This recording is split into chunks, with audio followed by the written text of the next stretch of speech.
Andy Scott talks about his last conversation with former Sweet lead singer Brian Connolly.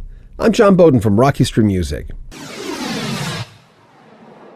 Brian Connolly was such an iconic singer for Sweet. What a great frontman too, but he had a problem with the bottle. We talked to Andy Scott about Brian Connolly and Sweet.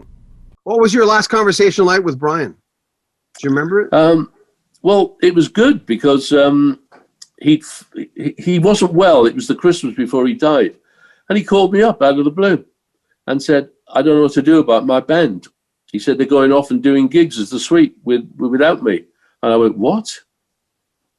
So we then got onto it, my agent and, my lawyer friend who just basically started to phone up venues and say, if you let this go ahead, there will be something that will have to be done. And I said to Brian, I know you're not in the right frame of mind, but somebody on your behalf has got to actually have a damn good word with them, because, I've got a little bit of this happening on the West Coast now with the guys who used to work with Brian. They still think that they have some God-given right. It's odd. I can't get my head around it. But with Brian's situation, we helped resolve it. And I said, right, in the new year, in February, March, I said, we've got some dates coming up in England. Why don't we do this?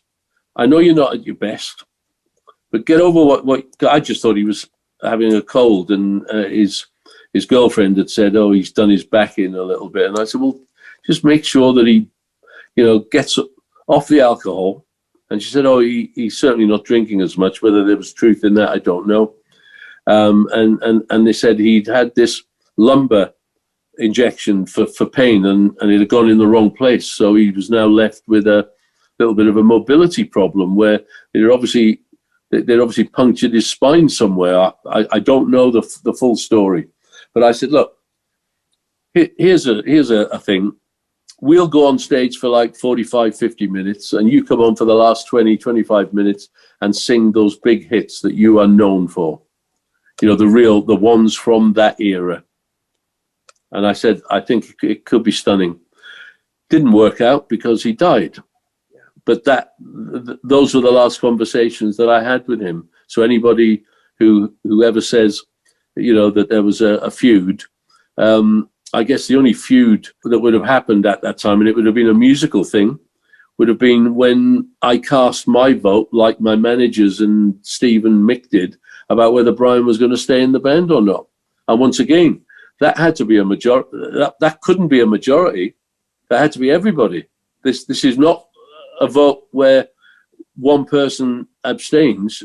Because if we're abstaining, then he stays in the band, whether it's good or bad, But everybody, said, well, here's one way. It might just shock him into, realizing that we've got to this stage. Tough and love. It didn't. It's tough love, man.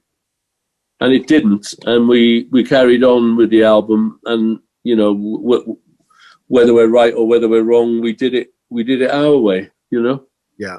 I think those last three albums are still quite credible, Make sure you comment on our video, subscribe to our channel, and share our videos. One last clip from Andy Scott coming up in 3 or 4 days. And make sure you pick up a Rock History Music t-shirt. It helps support our channel. Links in the description. I'm John Beaudin from Rock History Music.